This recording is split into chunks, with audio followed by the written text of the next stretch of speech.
பசித்த மரம். இதன் ஆசிரியர் சத்யஜித் ரே. அழைப்பு மணி மீண்டும் ஒலித்ததும் என்னிடமிருந்து எரிச்சல் குரல் தானாகவே எழுந்தது. இதற்குள் இது 4வது தடவையாகும். இந்நிலையில் அமைதியாக வேலை செய்வது எப்படி? கார்த்திக் கடைக்கு போவதாக கூறி வசதியாக நழுவிவிட்டான். நான் எழுதுவதை நிறுத்த நேர்ந்தது. எழுந்து போய் கதவை திறந்தேன். அங்கே காந்தி பாபுவை நான் எதிர்பார்க்கவே இல்லை. என்ன ஆச்சரியம், வாங்க வாங்க என்றேன். என்னை தெரிகிறதா?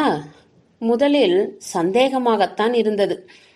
அவரை நான் உள்ளே அழைத்து வந்தேன். இந்த 10 வருட காலத்தில் அவர் தோற்றம் முற்றிலும் மாறியிருந்தது. 1950களில் இந்த மனிதர் பூத கண்ணாடியோடு அசாம் காடுகளில் சுற்றி அலைவது வழக்கம் என்று சொன்னால் இன்று யார் நம்புவார்கள்? அங்கே அவரை நான் சந்தித்த போது அவருக்கு கிட்டத்தட்ட 50 வயதாயினும் தலையில் ஒரு நரை கிடையாது. அந்த வயதில் அவருக்கு இருந்த ஆர்வமும் ஆற்றலும் எந்த இளைஞனையும் ஞான வைக்கும். ஆர்கிட்களிடம் உனக்கு அக்கறை இன்னும் குறையவில்லையே என்றார் அவர். என் ஜன்னலில் ஆர்கிட் பூச்செடி ஒன்று வைத்திருந்தேன். வெகு நாட்களுக்கு முன் காந்தி பாபு தந்த பரிசு அது. ஆனால் அதில் எனக்கு ஈடுபாடு உண்டு என்று சொல்வதற்கில்லை. தாவரங்கள் மீது ஒரு ஆர்வத்தை எனக்கு அவர் ஏற்படுத்தியிருந்தார். ஆனால் அவர் வெளிநாடு சென்றதும் ஆர்கிட்கள் மீதிருந்த சிரத்தையை நான் இழந்துவிட்டேன். மற்றும் பல பொழுதுபோக்குகளிலும் எனக்கு ஊக்கம் இல்லாது போயிற்று. இப்பொழுது என்ன இருக்கும் ஒரே விஷயம் என் எழுத்துதான். காலம் மாறிவிட்டது. எழுதி சம்பாதிக்க இயலும் என்றாகி இருக்கிறது. என் 3 புத்தகங்களின் வருவாயை கொண்டு நான் என் குடும்பத்தை காப்பாற்றக்கூடும். நான் இன்னும் ஆபீஸ் வேலையை பார்த்து வருகிறேன். ஆனாலும் அதை விட்டுவிட்டு என் முழு நேரத்தையும் எழுதுவதில் செலவிடவும் அவ்வப்பொழுது சுற்றுலா சென்று வரவும் கூடிய ஒரு காலத்தை நான் எதிர்பார்த்திருக்கிறேன். காந்தி பாபு உட்கார்ந்தார். சட்டென்று அவர் உடல் நடுங்கியது. குளிர்கிறதா என்று கேட்டேன். ஜன்னலை மூடிவிடுகிறேன்.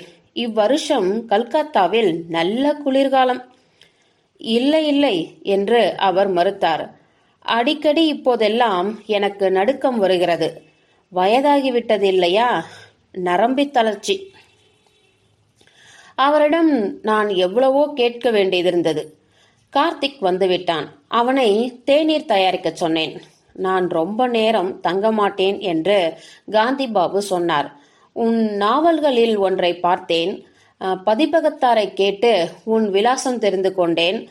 ஒரு காரியமாகத்தான் நான் உன்னை தேடி வந்திருக்கிறேன். நான் என்ன செய்ய வேண்டும் சொல்லுங்கள். ஆனால் முதலில் நீங்கள் எப்போ திரும்பினீர்கள்? எங்கே போயிருந்தீர்கள்? இப்பொழுது எங்கே இருக்கிறீர்கள்? நான் எவ்வளவு அறிய விரும்புகிறேன். 2 வருஷங்களுக்கு முன் வந்தேன். நான் அமெரிக்காவில் இருந்தேன். இப்பொழுது பாராசாத்தில் வசிக்கிறேன். பாராசாத்? அங்கே ஒரு வீடு வாங்கியிருக்கிறேன். தோட்டம் இருக்கிறதா? ஆமாம், தாவர வீடு கூட. காந்தி பாபுவின் பழைய வீட்டில் அருமையான தாவர வீடு ஒன்று இருந்தது. அபூர்வமான செடி வகைகள் அங்கே உண்டு. அசாதாரண தாவர இனங்களை அவர் எப்படி சேர்த்திருந்தார்! ஆர்கிட்களில் மட்டும் 60-65 வகைகள் இருந்தன. அம்மலர்களை பார்த்து நின்றால் பொழுது போவதே தெரியாது. பதில் கூறும் முன் காந்தி பாபு சிறிது தயங்கினார். ஆமாம், தாவர வீடும் இருக்கிறது. அப்படியானால் இப்பவும் முன்போலவே நீங்கள் தாவரங்களில் அக்கறை கொண்டிருக்கிறீர்கள். ஆமாம். அறையின் வடப்புற சுவரை அவர் கூர்ந்து கவனித்தார். நானும் அந்த பக்கம் பார்த்தேன். ராஜா வங்க புலி ஒன்றின் தோல் தலையோடு அங்கே தொங்கியது. அதை தெரிகிறதா என்று கேட்டேன். அதேதான் இல்லையா? ஆம். காதருகில் இருக்கிற துளையை பாருங்களேன். சுடுவதில் நீ மன்னன். இப்பவும் அப்படித்தானே? தெரியாது. சிறிது காலமா நான் சோதனை செய்யவில்லை. நான் வேட்டையாடுவதை நிறுத்தி 7 வருடங்கள் ஆகின்றன. ஏன்? சுட்டது போதும் என்றுதான். எனக்கும் வயதாகிறது இல்லையா? மிருகங்களை சுட வேண்டும் என்று தோன்றவில்லை. மரக்கறி உண்பவனாக மாறிவிட்டாயா? இல்லை, பின்ன என்ன? சுடுவது என்பது கொல்வது மட்டுமே. ஒரு புலியை, முதலையை அல்லது காட்டெருமையை சுடுகிறாய். அதன் தோலை எடுத்து தலையை பதம் பண்ணி அல்லது கொம்புகளை சீர்படுத்தி சுவரில் மாட்டி வைக்கிறாய். உன் வெற்றிகளை கண்டு சிலர் வியக்கிறார்கள், வேறு சிலர் பயப்படுகிறார்கள். உனக்கோ அவை உன் இளமை கால வீர சாகசங்களின் சின்னங்கள்.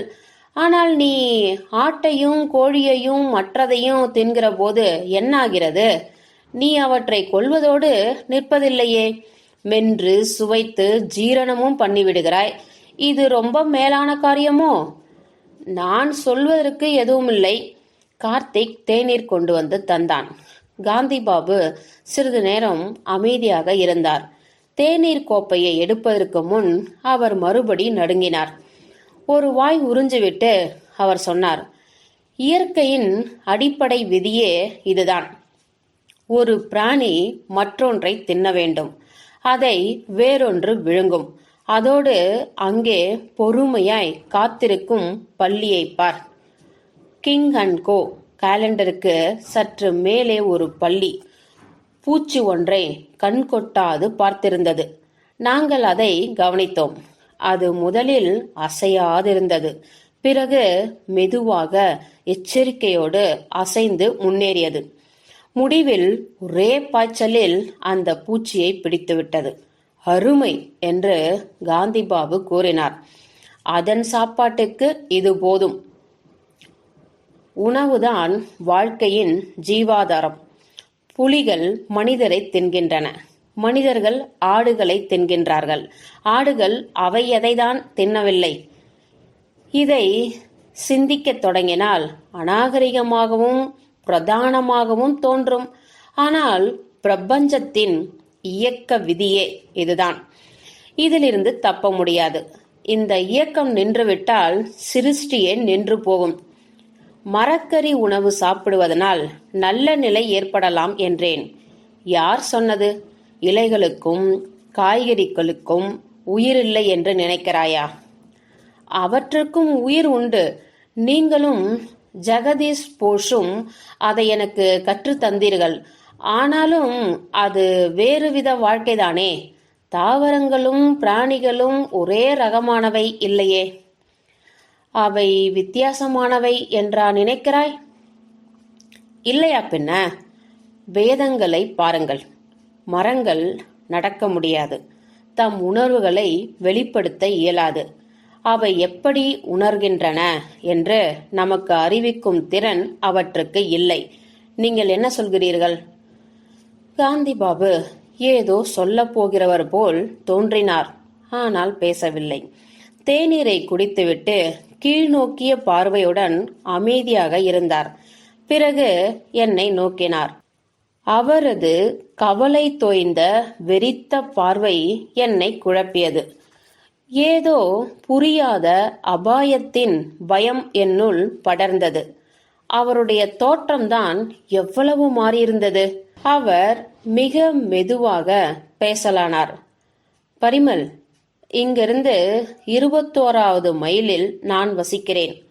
58வது வயதில் உன் விலாசத்தை கண்டுபிடிக்க உன் பதிப்பாளரை தேடி மிக்க சிரமத்தோடு காலேஜ் வீதிக்கு போனேன். இப்பொழுது இங்கே இருக்கிறேன். விசேஷ காரணமின்றி நான் இப்படி செய்திருக்க மாட்டேன் என்பது உனக்கு புரியும் என நம்புகிறேன். புரிகிறதா? இல்லை, அபத்தமான நாவல்கள் எழுதி எழுதி உன் பகுத்தறிவை நீ இழந்து விட்டாயோ? ஒருவேளை என்னையும் உன் கதை ஒன்றில் பயன்படுத்துவதற்கான டைப் என்று நீ நினைப்பாய். நான் வெட்கினேன். காந்தி பாபு சொன்னதில் தப்பில்லை. எனது நாவல் ஒன்றில் அவரை ஒரு பாத்திரமா உபயோகிப்பது பற்றிய நினைப்பு என் உள்ளத்தில் ஓடத்தான் செய்தது.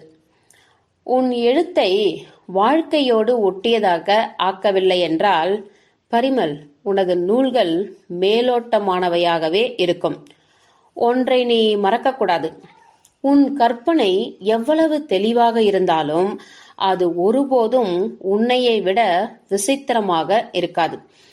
ஆனால் நான் உனக்கு உபதேசிக்க இங்கு வரவில்லை. உண்மையில் உன்னிடம் ஒரு உதவி யாசிக்கவே வந்தேன். நான் வியப்பில் ஆழ்ந்தேன். அவர் என்னிடம் என்ன விதமான உதவியை எதிர்பார்க்கிறார்? நீ இப்பவும் துப்பாக்கி வைத்திருக்கிறாய் அல்லவா? அல்லது அதை தலைமொழிகி விட்டாயா? அவர் கேள்வியால் நான் திடுக்கிட்டேன். அவர் மனசில் என்னதான் இருக்கிறது? அதை நான் வைத்திருக்கிறேன், ஆனால் அதிகம் துரு ஏறியிருக்கும். ஏன் கேட்கிறீர்கள் என்றேன். நாளை உன் துப்பாக்கியோடு நீ என் வீட்டுக்கு வர வேண்டும். வர முடியுமா? நான் அவர் முகத்தை கூர்ந்து நோக்கினேன். அவர் வேடிக்கையாய் பேசியதாய் தோன்றவில்லை. நிச்சயம் குண்டுகளோடுதான் என்றும் அவர் குறிப்பிட்டார். என்ன சொல்வதென்று தெரியவில்லை. அவர் மூளையில் கோளாறு இருக்குமோ என்று சந்தேகித்தேன். ஆனால் அவர் பேச்சு அப்படி காட்டவில்லையே. எப்பவும் அவர் ஒரு மாதிரி விந்தை போக்கு உடையவர்தான். இல்லையேல் ஏன் அவர் காட்டில் அபாயங்களுக்கு நடுவே விசித்திர செடிகளை தேடி அலைகிறார்? துப்பாக்கியோடு வர எனக்கு ஆட்சேபனை இல்லை. ஆனால் எதற்காக என்று அறிய ஆவல். நீங்கள் வசிக்கும் இடத்தை சுற்றி கொடிய மிருகங்களோ திருடர்களோ உண்டோ? நீ வந்ததும் நான் உனக்கு எல்லாவற்றையும் சொல்வேன். முடிவில் நீ துப்பாக்கியை சுட நேராமல் போகலாம். அப்படியே சுட்டாலும் நான் உன்னை சட்ட விரோத செயலில் ஈடுபடுத்த மாட்டேன். இது உறுதி. காந்தி பாபு போக எழுந்தார். என் தோள் மீது கை வைத்து சொன்னார், பரிமல், நான் உன்னை தேடி வந்திருக்கிறேன். ஏனெனில் போன முறை உன்னை பார்த்தபோது நீ என்னைப் போலவே சாகச செயல்களில் மோகம் கொண்டிருந்தாய். மனிதர்களோடு நான் என்றும் அதிகம் பழகியதில்லை. இப்பொழுது என் தொடர்பு மேலும் குறுகிவிட்டது. எனக்கு இருக்கிற சொற்ப நண்பர்களிடையே உன்னை போன்ற திறமைசாலி வேறு எவரும் இல்லை. முன்பு நான் உணர்ந்திருந்த வீர செயல் மீதான சிலிர்ப்பு என்னுள் மறுபடியும் கிளர்ந்தெழுவதாக தோன்றியது. நான் கேட்டேன், உங்கள் இடத்தை எப்படி அடைவது? எப்பொழுது? எங்கே? சொல்கிறேன். ஜெஸ்ஸோர் சாலையில் பாராசாத் ஸ்டேஷன் வரை நேரே போ. அப்புறம் கேட்டு தெரிஞ்சுக்கலாம். மதுமுரளி ஏரி பற்றி யாரும் சொல்வார்கள். ஸ்டேஷனிலிருந்து 4 மைல் தள்ளியிருக்கிறது. ஏரி அருகே ஒரு பழைய பங்களா. அதை அடுத்து என் வீடு இருக்கிறது. உன்னிடம் கார் இருக்கிறதா? இல்லை, ஆனால் எனக்கு கார் இருக்கும் நண்பன் உண்டு. இந்த நண்பன் யாரு? அபிஜித், என்னோட கல்லூரியில் படித்தவன். அவன் எப்படிப்பட்டவன்? எனக்கு அவனை தெரியுமா? உங்களுக்கு தெரிந்திருக்காது, ஆனால் நல்லவன். அவனை நம்பலாமா என்று யோசிக்கிறீர்களா? நிச்சயம் நம்பலாம். நல்லது, அவனையும் அழைத்து வா. எப்படியும் வந்து சேர். அவசர காரியம்தான். சூரியன் மறைவதற்கு முன் வந்துவிடு.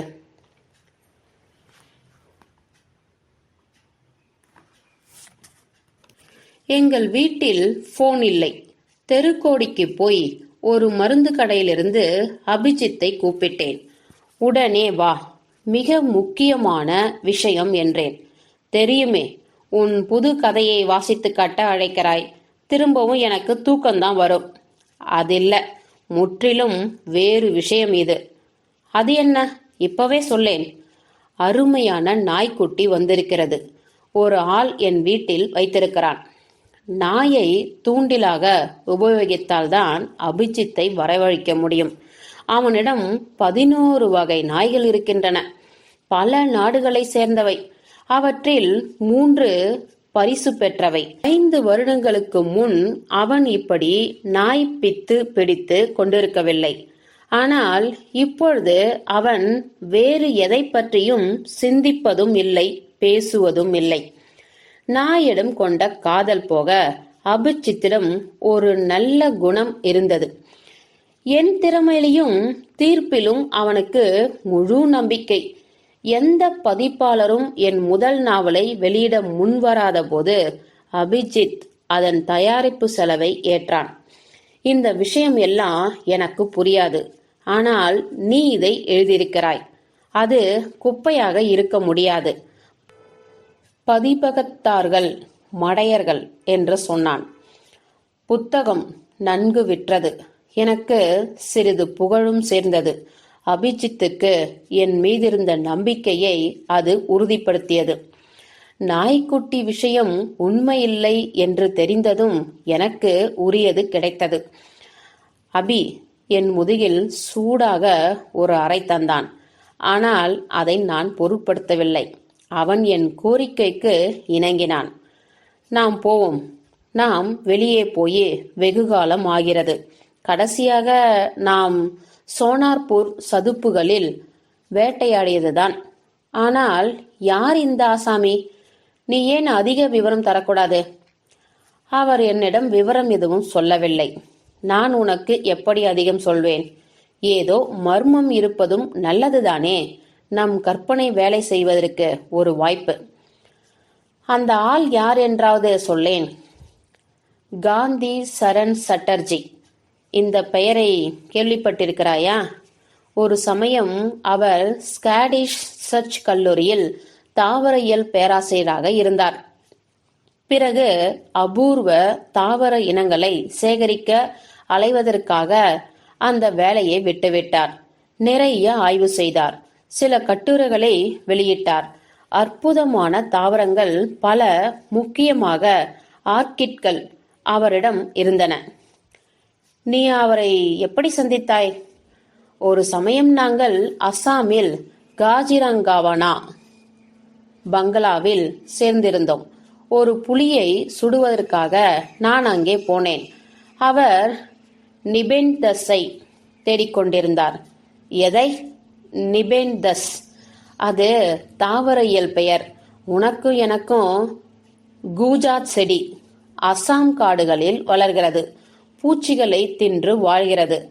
அதைதான் பார்த்ததில்லை. இது காந்தி பாபு சொன்ன விவரம். பூச்சி தின்னும் செடியா? செடி பூச்சிகளை தின்னுமா? நீ தாவரவியல் படித்ததே இல்லை என்று தெரிகிறது. இல்லை, நான் படித்ததில்லை. சந்தேகம் வேண்டாம். பள்ளி பாடநூலில் இச்செடிகளின் படங்களை காணலாம். சரி, மேலே சொல்லு. அதுக்கு மேல் சொல்வதற்கு அதிகம் இல்லை. நான் என் புலியை வென்றேன், திரும்பிவிட்டேன். அவர் அங்கு தங்கியிருந்தார். என்றாவது ஒரு நாள் அவரை பாம்பு கடிக்கும் அல்லது வனவிலங்கு தாக்கும் என்று நான் அஞ்சினேன்.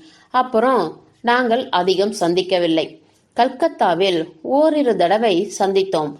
ஆனால் அடிக்கடி அவரை நினைத்துக் கொள்வேன். சிறிது காலம் நானும் ஆர்கிட் மோகம் பெற்றிருந்தேன். அமெரிக்காவிலிருந்து எனக்காக சில புதிய இனங்கள் கொண்டு வருவதாக அவர் கூறியிருந்தார். அவர் அமெரிக்கா போயிருந்தாரா? அவருடைய ஆய்வு கட்டுரை ஒன்று அயல்நாட்டு தாவரவியல் பத்திரிகை ஒன்றில் வெளியாயிற்று. அதனால் அவர் பிரபலமானார். தாவர இயலாளர் மாநாட்டுக்கு அவரை அழைத்தார்கள். இது நடந்தது 1951 அல்லது 52. அதன் பிறகு இன்றுதான் நான் அவரை சந்திக்க நேர்ந்தது. இத்தனை வருடம் அவர் என்ன செய்தார்? எனக்கு தெரியாது. நாளைக்கு தெரியும் என்று நம்புகிறேன். அவர் பைத்தியம் இல்லையே. பார்க்க போனால் உன்னை விட அதிக பைத்தியம் இல்லை. நீயும் உன் நாய்களும் அவரையும் அவரது செடிகளையும் விட உயர்ந்தவை இல்லை.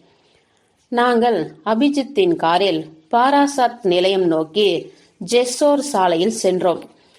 நாங்கள் என்பதில் அபிஜித்தையும் என்னையும் தவிர மூன்றாவது ஒரு ஜீவன், அபிஜித்தின் நாய் பாதுஷாவும் சேரும். இது என் தவறுதான். குறிப்பாக தடுக்கப்படாவிட்டால் அபிஜித் தனது நாய்களில் ஒன்றை கட்டாயம் கொண்டு வருவான் என்பது நான் அறிந்திருக்க வேண்டும். பாதுஷா கபிலா நிற ராம்பூர் வேட்டை நாய். பெரியது, வலியது. காரின் பின் இருக்கை முழுவதையும் அடைத்து கொண்டது. அதன் முகம் ஜன்னலுக்கு வெளியே நீண்டிருந்தது. விரிந்து பறந்த பசும் வயல்களை அது ரசித்ததாகவே தோன்றியது. அவ்வப்பொழுது சாலையில் தென்பட்ட ஊர் நாய்களை பார்த்து அது வெறுப்புடன் குரைத்தது. பாதுஷாவின் வருகை இந்த பயணத்துக்கு தேவையற்றது என நான் கூறவும் அபிஜித் மறுத்துரைத்தான். உனது துப்பாக்கி சுடும் திறமையில் எனக்கு நம்பிக்கை இல்லை. அதனால்தான் இவனை நான் கூட்டி வருகிறேன். நீ பல வருடங்களாக துப்பாக்கியை தொடவே இல்லை. ஆபத்து ஏற்பட்டால் பாதுஷா அதிகம் உதவுவான். அவன் மோப்ப சக்தி அசாதாரணமானது. அவன் எப்படிப்பட்ட வீரன் என்பது உனக்கே தெரியும். காந்திபாபு வீட்டை கண்டு கொள்வதில் சிரமம் எதுவும் இல்லை. பிற்பகல் 2:30 மணி அளவில் நாங்கள் போய் சேர்ந்தோம். வெளிவாசலை கடந்ததும் சீரான பாதை ஒன்று அவர் பங்களாவுக்கு இட்டு சென்றது. வீட்டின் பின்னால் பட்டு போன பெரிய ஹிரீஷ் மரம் நின்றது. அதன் அருகில் ஒரு தகர ஷெட். அது தொழிற்சாலை மாதிரி இருந்தது. வீட்டுக்கு எதிரே பாதைக்கும் மறுபக்கம் தோட்டம். அதுக்கு அப்பால் நீண்ட தரக ஷெட். அதனுள் மினுமினுக்கும் கண்ணாடி பெட்டிகள் பல ஒரே வரிசையாக வைக்கப்பட்டிருந்தன. காந்திபாபு எங்களை வரவேற்றார். ஆனால் பாதுஷாவை கண்டு சிறிது முகம் சுளித்தார். இந்த நாய் பயிற்சி பெற்றதுதானா என்று அவர் கேட்டார். அபி சொன்னான், இவன் எனக்கு படிந்து நடப்பான். ஆனால் பழகப்படாத நாய்கள் இங்கே இருந்தால் இவன் என்ன செய்வான் என்று சொல்வதற்கில்லை. நீங்கள் நாய் வளர்க்கிறீர்களா? இல்லை, நான் வளர்க்கவில்லை. ஆனாலும் தயவு செய்து அதை இந்த அறையில், இந்த ஜன்னலில் கட்டி போடுங்கள். அபிஜித் ஓரக்கண்ணால் என்னை நோக்கி கண் சிமிட்டினான். ஆயினும் பணிவுள்ள சிறுவன் போல அந்த நாயை கட்டி வைத்தான். பாதுஷா சிறிது முரண்டியது. ஆனால் நிலைமையை அனுசரிப்பதாக தோன்றியது. நாங்கள் வெளிவராந்தாவில் பிரம்பு நாற்காலியில் அமர்ந்தோம். அவருடைய வேலையால் பிரயாக் தன் வலக்கையை காயப்படுத்தி கொண்டானாம். அதனால் அவரே எங்களுக்காக தேநீர் தயாரித்து ஒரு பிளாஸ்கில் மூடி வைத்திருந்தார். எங்களுக்கு தேவைப்படும் போது நாங்கள் கேட்கலாம் என்று காந்திபாபு தெரிவித்தார். இது போன்ற அமைதியான இடத்தில் இனம் புரியாத என்ன அபாயம் பதுங்கியிருக்கும் என்று என்னால் கற்பனை செய்து பார்க்க முடியவில்லை. பறவைகளின் ஒலிகள் தவிர எல்லாம் அமைதியாகவே இருந்தது. துப்பாக்கியை சுமந்து கொண்டிருப்பது அசட்டுத்தனமாக பட்டது. அதை சுவரில் சாய்த்து வைத்தேன். அபி இயல்பாகவே நகரவாசி. அதனால் சும்மா இருக்க முடியாது. கிராமப்புறத்தின் அழகு, இனம் தெரியாத பறவைகளின் மெல்லிசை, இவ்விஷயங்கள் அவனை பாதிப்பதில்லை. அவன் அமைதியற்று இருந்தான். பிறகு திடீரென்று பேசினான். பரிமல் சொன்னான், அசாம் காடுகளில் அதீதமான செடி எதையோ தேடுகையில் நீங்கள் ஒரு புலியால் பயங்கரமாக தாக்கப்பட்டீர்களாமே. விஷயங்களை மிகைப்படுத்தி தன் பேச்சுக்கு நாடக பாங்கு அளிப்பதில் அபிக்கு விருப்பம் அதிகம். அது காந்திபாபுவை புண்படுத்தலாம் என்று நான் பயப்பட்டேன். ஆனால் அவர் புன்னகை புரிந்தார். உனக்கு காட்டில் ஆபத்து என்றால் நிச்சயம் ஒரு புலி என்றுதான் அர்த்தம், இல்லையா? பெரும்பாலான மக்கள் அப்படித்தான் நினைக்கிறார்கள். ஆனால் இல்லை, நான் புலியை சந்தித்ததே இல்லை. ஒரு முறை ஒரு அட்டை கடித்து விட்டது. அது பிரமாதமில்லை. உங்களுக்கு அந்த செடி கிடைத்ததா? எந்த செடி? கூஜா அல்லது கிண்ணம் ஏதோ பெயரில் ஒரு செடி. ஹோ, நிப்பென்தஸ் செடியா? ஆமாம், கிடைத்தது. இப்பவும் அது இருக்கிறது. அதை காட்டுவேன். மாமிசம் தின்னும் தாவரங்கள் தவிர மற்ற செடிகள் மீது இப்ப எனக்கு அக்கறை இல்லை. ஆர்கிட்களில் கூட பலவற்றை எரிந்துவிட்டேன். காந்திபாபு உள்ளே போனார். அபியும் நானும் பரஸ்பரம் பார்த்து கொண்டோம். இறைச்சி தின்னும் செடிகள். என் கல்லூரி தாவரவியல் பாடநூலில் ஒரு பக்கத்தையும் 15 வருடங்களுக்கு முன் பார்த்திருந்த சில படங்களையும் நான் நினைவு கூர்ந்தேன். காந்திபாபு ஒரு புட்டியுடன் வந்தார். அதனுள் தத்துக்கிளிகள், வண்டுகள் மற்றும் பல வகை பூச்சிகள் பல்வேறு அளவுகளில் இருந்தன. புட்டியின் மூடியில் மிளகு ஜாடியின் மேல் மூடியில் இருப்பது போல துளைகள் இருந்தன.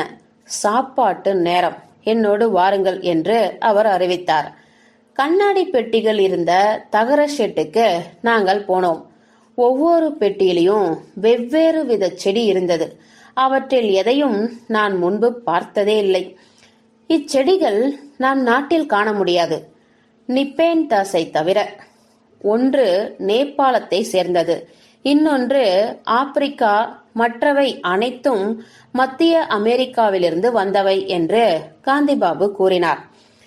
இச்செடிகள் நமது மண்ணில் எவ்வாறு உயிரோடு இருக்கின்றன என்று அபி அறிய விரும்பினான். அவற்றுக்கும் மண்ணுக்கும் எவ்வித சம்பந்தமும் இல்லை என்றார் காந்திபாபு. எப்படி? அவை மண்ணிலிருந்து ஊட்டச்சத்து பெறுவதில்லை. மனிதர்கள் வெளியிலிருந்து உணவு பெறுவது போலவும் தங்கள் நாடுகள் இல்லாத பிற நாடுகளிலும் சுகமாக வாழ முடிவதை போலவும் இவையும் சரியான உணவு கிடைத்தால் எந்த இடத்திலும் செழித்து வளர்கின்றன. காந்திபாபு ஒரு பெட்டி அருகே நின்றார். அதனுள் 2 அங்குல நீளமுள்ள பச்சை இலைகளை உடைய விசித்திர செடி ஒன்று இருந்தது. அவ்விலைகளில் பல்வரிசைகள் போல் கூரான வெள்ளை விளிம்புகள் இருந்தன. கண்ணாடி பெட்டியில் புட்டியின் வாயளவு ஒரு வட்ட கதவு இருந்தது. காந்திபாபு வெகு வேகமாய் அதை திறந்தார். புட்டியின் மூடியை நீக்கி அதன் வாயை கதவினுள் புகுத்தினார். உள்ளிருந்து ஒரு பூச்சி வெளிப்பட்டதும் அவர் புட்டியை விரைவாக இழுத்துக்கொண்டு கதவை மூடினார். அந்த பூச்சி சற்றே அங்குமிங்கும் தெரிந்தது. பிறகு ஒரு இலை மீது அமர்ந்தது. உடனே அந்த இலை நடுவில் மடங்கி பூச்சியை இறுக்கி பிடித்து கொண்டது. பற்களின் முனைகள் ஒன்றுடன் ஒன்று சீராக பொருந்தின. பூச்சி அந்த கூண்டிலிருந்து தப்பி ஓட வழியில்லை. இத்தனை விசித்திரமாகவும் பயங்கரமாகவும் இயற்கை அமைத்த பொறி எதையும் இதுவரை நான் கண்டதே இல்லை. கம்மிய குரலில் அபி கேட்டான். பூச்சி எப்பவும் இலை மீதே உட்காரும் என்பது என்ன நிச்சயம்? இச்செடிகள் பூச்சிகளை வசியம் செய்ய ஒரு மனம் பரப்புகின்றன. இச்செடிக்கு வீனஸ் ஈப்பொறி என்று பெயர். இது மத்திய அமெரிக்காவிலிருந்து வந்தது. தாவர இயல் பாடநூல்கள் அனைத்திலும் இது காணப்படும் என்றார் காந்திபாபு. நான் பிரமிப்புடன் பூச்சியை கவனித்தேன். அது முதலில் பதறி துடித்தது, பிறகு குழப்பமுற்றது. அதன் மேல் இலையின் இறுக்கம் அதிகரித்தது. அந்த செடி உயிரை சூறையாடுவதில் ஒரு பல்லிக்கு சிறிதும் சளைத்ததல்ல. அபி சிரிப்பு வரவழைக்க முயன்றான். வீட்டில் இதுபோல் ஒரு செடி இருப்பது நல்லது. பூச்சிகளை எளிதில் ஒழிக்கலாம். பாச்சைகளை கொல்ல டிடிடி பொடி தெளிக்க தேவையில்லை. அதுக்கு இந்த செடி சரிபடாது. பாச்சைகளை இது ஜீரணிக்க இயலாது. இதன் இலைகள் மிக சிறியன என்று காந்திபாபு சொன்னார். அடுத்த பெட்டியில் இருந்த செடியின் இலைகள் லில்லி இலைகள் போல் நீளமானவை. ஒவ்வொரு இலையின் நுனியிலையும் பை போன்ற ஒன்று தொங்கியது. இதையும் நான் முன்பே படங்களில் பார்த்திருக்கிறேன். இதுதான் நிப்பேன்தஸ் குஜாச் செடி என்று காந்திபாபு விளக்கினார். இதன் பசி வெகு அதிகம். முதலில் இதை நான் கண்டபோது இதன் பையுக்குள் ஒரு சிறு பறவையின் மிச்சங்களை பார்த்தேன். அடக்கடவுளே என்றான் அபி. இப்ப இது எதை தின்று வாழ்கிறது? அவனது தன்னியல்பு மாறி பயம் அவனை பற்றத் தொடங்கியது. பாச்சை, வண்ணத்து பூச்சி, கம்புளிப்பூச்சி வகையாராதான். ஒரு முறை நான் ஒரு எலியை பிடித்து இதுக்கு ஊட்ட முயன்றேன். இது மறுத்துவிடவில்லை. ஆனால் அளவு மீறி தின்பது அவற்றிற்கே ஆபத்தாகும். இச்செடிகள் பேராசை பிடித்தவை. இயற்கை வரம்பு அவற்றிற்கு தெரிவதில்லை. மிகுந்த வசியத்தோடு நாங்கள் ஒவ்வொரு பெட்டியாக பார்க்க நேர்ந்தோம். இவற்றில் சில செடிகள் முன்பே நான் படங்கள் மூலம் அறிந்தவை, மற்றவை முற்றிலும் விசித்திரமானவை, நம்ப முடியாதவை. மாமிச பச்சினி தாவரங்களில் 20 வகைகள் காந்திபாபுவிடம் இருந்தன. அவற்றில் சில உலகில் வேறு எவர் சேகரிப்பிலும் காண முடியாத அளவு அபூர்வமானவை. அவற்றில் மிக வினோதமானது லண்ட்யூ சூரிய பனி. அதன் இலை மீதுள்ள ரோமங்களை சுற்றி நுண்ணிய நீர்த்துளிகள் மினுமினுத்தன. காந்திபாபு ஒரு ஏல விதை அளவு இறைச்சி துணுக்கை எடுத்து ஒரு சின்ன கயிற்றில் கட்டினார். அதை இலையிடம் மெதுவாக நகர்த்தினார். அப்பொழுது இலையின் ரோமங்கள் ஆசையோடு இறைச்சியை நோக்கி நிமிர்வதை நாங்கள் இலகுவில் காண முடிந்தது. காந்திபாபு கயிற்றை அகற்றினார். அதை மேலும் தாழ்த்தினால் இலை ஈப்பொறி போலவே இறைச்சியை கவ்வி பிடிக்கும். இதில் இருக்கும் சத்தை உறிஞ்சிவிட்டு சக்கையை எரிந்துவிடும் என்று அவர் விளக்கினார். நீங்களும் நானும் சாப்பிடுவது போல்தான் இதுவும். என்ன சொல்கிறீர்கள்? ஷெட்டிலிருந்து நாங்கள் தோட்டத்துக்கு வந்தோம். ஹிரிஷ் மரத்தின் நிழல் நீண்டு புல் மீது படிந்திருந்தது. பிற்பகல் 4 மணி இருக்கும். காந்திபாபு தொடர்ந்தார். இவற்றில் பெரும்பான்மையான செடிகள் பற்றி எழுதிவிட்டார்கள். ஆனால் நான் சேகரித்திருக்கிற மிக விசித்திரமான ஒரு இனம் பற்றி எவரும் எழுத முடியாது. நானே எழுதினால்தான் உண்டு. அதைதான் நீங்கள் இப்பொழுது காண வேண்டும். உங்களை இன்று நான் ஏன் வர சொன்னேன் என்பது உங்களுக்கு உடனே புரிந்துவிடும். வா பரிமல், வா அபிஜித் பாபு. தொழிற்சாலை போல் தோன்றிய இடத்துக்கு நாங்கள் அவர் பின்னே போனோம். உலோகத்தாலான கதவு கட்டப்பட்டிருந்தது. அதன் இரு புறங்களிலும் ஒவ்வொரு ஜன்னல் இருந்தது. காந்திபாபு ஒன்றை திறந்து உள்ளே எட்டி பார்த்தார். பிறகு எங்களை பார்க்கும்படி அழைத்தார். அபியும் நானும் ஜன்னல் வழியே கவனித்தோம். அறையின் மேற்கு சுவரில் உயரே கூரை அருகில் வானவெளி சாளரங்கள் 2 இருந்தன. அவற்றின் கண்ணாடி பரப்பு வழியே சிறிது வெளிச்சம் பரவி அந்த இடத்துக்கு ஓரளவு ஒளிவூட்டியது. அறைக்குள் நின்றது ஒரு தாவரம் போலவே தோன்றவில்லை. கனத்த பல தும்பிக்கைகள் கொண்ட ஒரு மிருகத்தை ஒத்திருந்தது அது. அந்த மரத்தின் அடிப்பாகம் சுமார் 8 அல்லது 10 அடி உயரத்துக்கு நின்றதை நாங்கள் மெதுவாக உணர முடிந்தது. உச்சிக்கு கீழே சுமார் 1 அடி தள்ளி மரத்தை சுற்றி தும்பிக்கைகள் முளைத்திருந்தன. அவை 7 இருந்ததை நான் எண்ணினேன். அடிமரம் வெளிரி வழுவழுப்பாய் நெடுக்கிலும் கபில நிற புள்ளிகள் படர்ந்து காணப்பட்டது. தும்பிக்கைகள் இப்பொழுது முடமாய் உயிரற்று தோன்றின. ஆனால் அவற்றை பார்க்கையில் என் முதுகுத்தண்டு சில்லிட்டது. அரைகுறை வெளிச்சத்துக்கு எங்கள் கண்கள் பழகிய பின் இன்னொன்றையும் நாங்கள் கவனித்தோம். அந்த அறையின் தரை நெடுக சிறகுகள் சிதறி கிடந்தன. நாங்கள் எவ்வளவு நேரம் செயல் மறந்து நின்றோம் என நான் அறியேன். இறுதியில் காந்திபாபு சொன்னார், மரம் இப்பொழுது தூங்குகிறது. ஆனாலும் அது விழித்து கொள்ளும் நேரம்தான். நம்பிக்கையற்ற குரலில் அபி கேட்டான், உண்மையில் இது ஒரு மரம் இல்லையே? இல்ல மரம்தானா? அது மண்ணிலிருந்து வளருவதால் அதை வேறு எப்படி சொல்வது? ஆனால் அது ஒரு மரம் போல் நடந்து கொள்வது இல்லை என்பதையும் நான் சொல்லியாக வேண்டும். அதற்கு ஏற்ற பெயர் அகராதியிலேயே இல்லை. நீங்கள் எப்படி அழைக்கிறீர்கள்? செப்டோபஸ். வங்காளியில் சப்தபாஷ் சப்த பாசம் என்று கூறலாம். பாசம் என்றால் அருள் அல்லது முடிச்சி, நாக பாசம் என்பது போல. வீடு நோக்கி நடக்கையில் இந்த இனத்தை அவர் எங்கே கண்டுபிடித்தார் என்று கேட்டேன். மத்திய அமெரிக்காவில் நிகருகுவா ஏரி அருகே அடர்ந்த காடு ஒன்றில் என்று அவர் சொன்னார். நிரம்ப சிரமப்பட்டு தேட வேண்டியதாய் இருந்தது. அந்த வட்டாரத்தில் இது வளர்வதாக நான் அறிந்திருந்தேன்.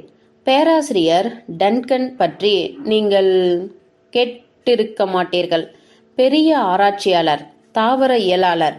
மத்திய அமெரிக்காவில் அபூர்வ தாவரங்களை கண்டுபிடிக்கும் முயற்சியில் அவர் தன் உயிரை இழந்தார். அவர் உடல் அகப்படவே இல்லை. அவர் எப்படி இறந்தார் என்பதும் யாருக்கும் தெரியாது. அவர் டைரியின் இறுதி பக்கங்களில் இத்தாவரம் குறித்து அவர் எழுதியிருந்தார். சந்தர்ப்பம் கிடைத்ததும் தான் நான் நிகர்குவா போனேன். குடிமலாவிலிருந்து அங்கு வசித்த மக்கள் இந்த மரம் பற்றி பேசுவதை கேட்டேன். இதை அவர்கள் சைத்தான் மரம் என்றார்கள். பின்னர் சிலவற்றை நானே கண்டேன். அவை குரங்குகளை இதர பிராணிகளையும் தின்பதை நேரில் பார்த்தேன். வெகுவாய் தேடி அலைந்த பிறகு என்னோடு எடுத்து வருவதற்கு வசதியான சிறு தாவரம் ஒன்றை கண்டேன். பாருங்கள் என்று 2 வருஷங்களில் இது எப்படி வளர்ந்திருக்கிறது. அது இப்போ என்ன தின்கிறது? நான் கொடுப்பதை எல்லாம். சில சமயம் நான் அதுக்காக எலிகளை பிடித்தது உண்டு. வழியில் காரில் அடிபட்டு நாய் அல்லது பூனை கிடைந்தாலும் அதை இந்த மரத்துக்காக எடுத்து வர வேண்டும் என்று பிரியாகியிடம் சொன்னேன். அவற்றையும் அது ஜீரணித்தது. நாம் சாப்பிடக்கூடிய மாமிச வகையை, கோழி, ஆடு எல்லாம் தான் கொடுத்தேன். அண்மையில் அதன் பசி மிக அதிகமாகிவிட்டது. அதுக்கு தீனி போட்டு திருப்தி அளிக்க இயலவில்லை. தினம் இந்நேரத்தில் அது விழித்தெழும் போது அதிக பரபரப்பும் குழப்பமும் பெற்றுவிடுகிறது. நேற்று ஒரு பேர் ஆபத்து நிகழ இருந்தது. அதுக்கு கோழி தர பிரியாக் அறைக்குள் போனான். ஒரு யானைக்கு தீனி கொடுப்பது போல்தான் இதுக்கும் தர வேண்டும். முதலில் மரப்பகுதியின் உச்சியில் ஒரு மூடி திறக்கிறது. மரம் ஒரு தும்பிக்கையின் உதவியால் உணவை உயரே எடுத்துச் சென்று உச்சியில் இருக்கிற ஒரு பொந்துக்குள் வைக்கிறது. அப்படி அது சிறிது உணவை உள்ளே வைக்கும் ஒவ்வொரு தடவையும் செப்டோபஸ் அமைதியாக இருக்கிறது. மீண்டும் அது தன் தும்பிக்கையை ஆட்டத் தொடங்கினால் அது இன்னும் பசியாக இருக்கிறது என்று அர்த்தம். இதுவரை 2 கோழிகள் அல்லது ஒரு சிறு ஆடு ஒரு நாளைக்கு செப்டோபஸுக்கு போதுமானதாக இருந்தது. நேற்று முதல் ஏதோ மாறுதல் ஏற்பட்டிருக்கிறது. பிரியாக் 2வது கோழியை கொடுத்ததும் வழக்கம் போல் வெளியே வந்தான். தொடர்ந்து தும்பிக்கைகளை ஆட்டி அடிக்கிறது. ஓசை கேட்கவும் என்ன விஷயம் என்று அறிய அவன் மறுபடியும் உள்ளே போனான். நான் என் அறையில் குறிப்பு எழுதி கொண்டிருந்தேன். திடீரென்று ஒரு அலறல் கேட்டது. உடனே அங்கே ஓடிப்போனேன். கோர காட்சியை காண நேர்ந்தது. செப்டோபஸின் தும்பிக்கையில் ஒன்று பிரியாக்கின் வலது கையை இரும்பு பிடியாக பற்றியிருக்க அவன் அதை விடுவிக்க முழு பலத்தோடும் போராடினான். இன்னொரு தும்பிக்கை அவனை மறுபுறமிருந்து கவ்வி பிடிக்க வெறியோடு நெருங்கிக் கொண்டிருந்தது. நேரம் தாழ்த்தாமல் நான் என் கைத்தடியால் தும்பிக்கை மீது பலமாக அறைந்தேன். என் 2 கைகளாலும் பிரியாக்கை பிடித்து இழுத்தேன். ஒரு மாதிரி அவனை காப்பாற்றினேன். செப்டோபஸ் பிரியாக்கின் சதையில் ஒரு துண்டை பீத்தெடுத்து விட்டது. அதை அது தன் வாய்க்குள் போடுவதை நான் என் கண்களால் பார்த்தேன். இதுதான் எனக்கு கவலை தருகிறது. நாங்கள் வராந்தாவை அடைந்தோம். காந்திபாபு உட்கார்ந்து தன் நெற்றியை துடைப்பதற்காக கைக்குட்டையை எடுத்தார். நான் இதுவரை கருதியதே இல்லை செப்டோபஸ் மனித இறைச்சியால் வசீகரிக்கப்படும் என்று. இது பேராசையாக இருக்கலாம், அல்லது ஒருவித கொடூரமாகவும் இருக்கும். நேற்று நடந்ததற்கு பிறகு அதை கொல்வது தவிர எனக்கு வேறு வழியில்லை. நேற்று அதன் உணவில் விஷம் கலந்து கொடுத்தேன். ஆனால் அது மிக சாமர்த்தியம் பெற்றிருக்கிறது. தும்பிக்கையால் அது உணவை தொட்டது, தூக்கி எறிந்துவிட்டது. மீதி இருக்கிற ஒரே வழி அதை சுடுவதுதான். பரிமல், நான் ஏன் உன்னை இங்கே கூப்பிட்டேன் என்று இப்பொழுது புரிந்திருக்கும். நான் ஒரு கணம் யோசித்தேன். ஒரு குண்டு அதை கொன்றுவிடும் என்று உறுதியாக நம்புகிறீர்களா என்று கேட்டேன். அது சாகுமா என்பது எனக்கு தெரியாது. ஆனால் அதற்கு ஒரு மூளை இருக்கிறது. அது எனக்கு மிக உறுதியாக தெரியும். அது சிந்திக்கிறது. இதற்கு போதிய சான்று உண்டு. நான் அதன் அருகே எத்தனையோ முறை போயிருக்கிறேன். ஆனால் அது ஒருபோதும் என்னை தாக்கியதில்லை. ஒரு நாய் தன் எஜமானை அறிவது போல் அது என்னை அறிந்திருக்கிறது. பிரியாக்கிடம் வன்முறையாக அது நடக்க காரணம் இருக்கலாம். சில தருணங்களில் பிரியாக் செப்டோபஸை சீண்டி விளையாட முயன்றான். உணவை நீட்டி அதற்கு ஆசை காட்டி உடனே அதை அகற்றி விடுவான். அல்லது தும்பிக்கை அருகில் உணவை கொண்டு போவது, வேடிக்கை பார்க்க பிறகு உணவு தராமல் விலகி விடுவது, இப்படியெல்லாம் செய்வான். அதுக்கும் மூளை இருக்கிறது. எங்கே இருக்க வேண்டுமோ அங்கே, அதாவது அதன் தலையில். தும்பிக்கைகள் வளர்ந்து தொங்குகிற மரப்பாகத்தின் உச்சியில் அது இருக்கிறது. அதுதான் நீ குறிவைத்து சுட வேண்டிய இடம். அபிஜித் அவசரமாய் குறுக்கிட்டான். அது வெகு எளிது. ஒரு நொடியில் கண்டுவிடலாம். பரிமல், உன் துப்பாக்கியை எடு. காந்திபாபு கை உயர்த்தி அவனை நிறுத்தினார். எதிராளி தூங்கும்போது யாராவது அவனை சுடுவார்களா? பரிமல், உனது வேட்டை நியதி என்ன சொல்கிறது? தூங்கும் பிராணியை கொல்வது அனைத்து விதிகளுக்கும் எதிரானதே. அதிலும் முக்கியமாக எதிராளி அசைய முடியாமல் இருக்கையில் அது முற்றிலும் புறம்பான விஷயம். காந்திபாபு பிளாஸ்கை எடுத்து வந்து எங்களுக்கு தேநீர் வழங்கினார். அதை நாங்கள் பருகி முடிந்து 15 நிமிடங்களில் செப்டபஸ் விழித்து கொண்டது. சிறிது நேரமாகவே முன்னறையில் பாதுஷா அமைதியற்று இருந்தது. இப்பொழுது திடீரென ஒரு ஓசையும் ஊளை குரலும் எழுந்தன. என்ன விஷயம் என்று அறிய அபியும் நானும் அங்கே விரைந்தோம். பாதுஷா கட்டை அறுக்க மூர்க்கமாய் போராடியது. அபி குரல் கொடுத்து அதை அடக்க முயன்றான். அவ்வேளையில் வினோதமான கூரிய மனம் ஒன்று காற்றில் பரவியது. அந்த வாசனையும் பலமாக ஓங்கி அறையும் ஓசையும் தகர ஷெட் இருந்த திக்கிலிருந்து வருவதாய் தோன்றின. அந்த மனத்தை வர்ணிப்பது சிரமம். என் குழந்தை பருவத்தில் எனது தொண்டை சதையை அகற்ற ஒரு சமயம் எனக்கு அறுவை சிகிச்சை நடந்தது. அப்பொழுது எனக்கு தரப்பட்ட குளோரோஃபார்மின், அதாவது மயக்க மருந்தின் வாசனையாய் இந்த மனம் நினைவுபடுத்தியது. காந்திபாபு அறைக்குள் பாய்ந்தார். வா, இதுதான் நேரம். இது என்ன வாசனை என்று கேட்டேன். செப்டபஸ் தான். உணவை வசீகரிக்க அது வெளிப்படுத்துகிற வாசனையே இது. அவர் முடிப்பதற்குள் பாதுஷா வெறி வேகத்தோடு இழுத்து கழுத்துப்பட்டையை நெரிப்பதில் வெற்றி கண்டது. காந்திபாபுவை தரையில் தள்ளிவிட்டு வாசனை வந்த இடம் நோக்கி அது பாய்ந்து ஓடியது. பேராபத்து என்று கத்திய அபி நாயின் பின்னே ஓடினான். சில கணங்களுக்கு பிறகு துப்பாக்கியுடன் நான் தகர ஷெட்டை அடைந்தபோது பாதுஷா ஜன்னல் வழியாக மறைந்து போனதை கண்டேன். அதை நிறுத்த அபி செய்த முயற்சிகள் பலன் தரவில்லை. காந்திபாபு பூட்டிய கதவை திறந்தபோது ராம்பூர் வேட்ட நாயின் மரண ஓலம் கேட்டது. நாங்கள் உள்ளே ஓடினோம். பாதுஷாவை பிடித்திழுக்க ஒரு தும்பிக்கை போதவில்லை. செப்டோபஸ் முதலில் ஒரு தும்பிக்கையாலும் பிறகு 2வதாலும் பின் 3வது தும்பிக்கையாலும் கொடூரமாய் அந்த நாயை தழுவிக்கொண்டது. காந்திபாபு எங்களை நோக்கி கத்தினார். ஒரு அடி கூட முன்னே போகாதீர். பரிமல், சுடு. நான் குறிப்பார்க்க தொடங்கவும் அபி என்னை தடுத்தான். அவன் தன் நாயை எவ்வளவு மதித்தான் என நான் உணர்ந்தேன்.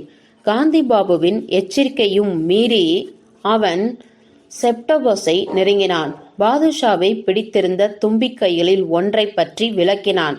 அந்த பயங்கர காட்சியைக் கண்டு நான் வெலவெலத்தேன். 3 தும்பிக்கைகளும் இப்பொழுது நாயை விட்டுவிட்டு அபியை சுற்றி வளைத்தன. அதே சமயம் இதர 4 கைகளும் மனித ரத்தம் கிடைக்கப் போகிற ஆவலால் தூண்டப்பட்ட நாக்குகள் போல் முன்னே அசைந்து வந்தன. சுடு பரிமல் சுடு அங்கே தலையில் என்று காந்திபாபு அவசரப்படுத்தினார்.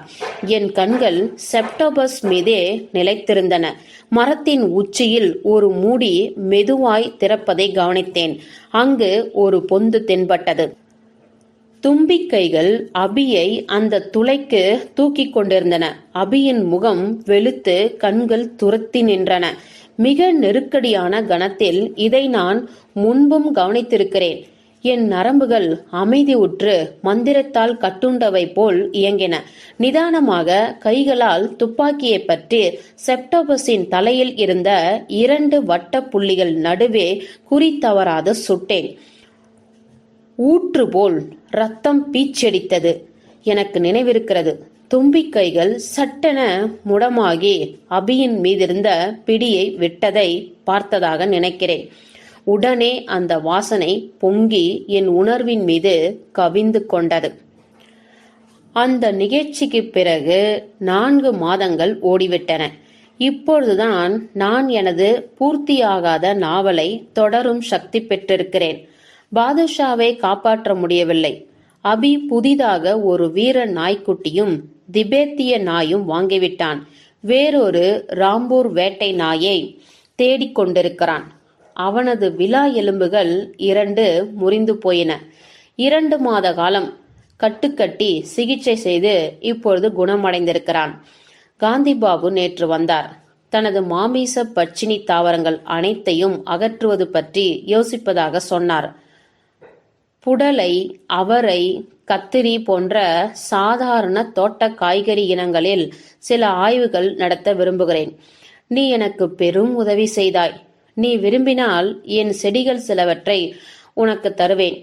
நிபேந்தஸ் செடியை எடுத்துக்கொள். வீட்டில் பூச்சி புழுக்களின் தொல்லை நீங்கிவிடும் என்றார். வேண்டாம், நன்றி. உங்கள் மனம் போல் அனைத்தையும் தூர விட்டெறியுங்கள். என் வீட்டில் பூச்சிகளை போக்கடிக்க எனக்கு ஒரு செடியும் தேவையில்லை என்றேன். கின் அண்ட் கோ காலண்டருக்கு பின்னிருந்த பள்ளியும் ஆமாம் ஆமாம் என்றது. முற்றும்.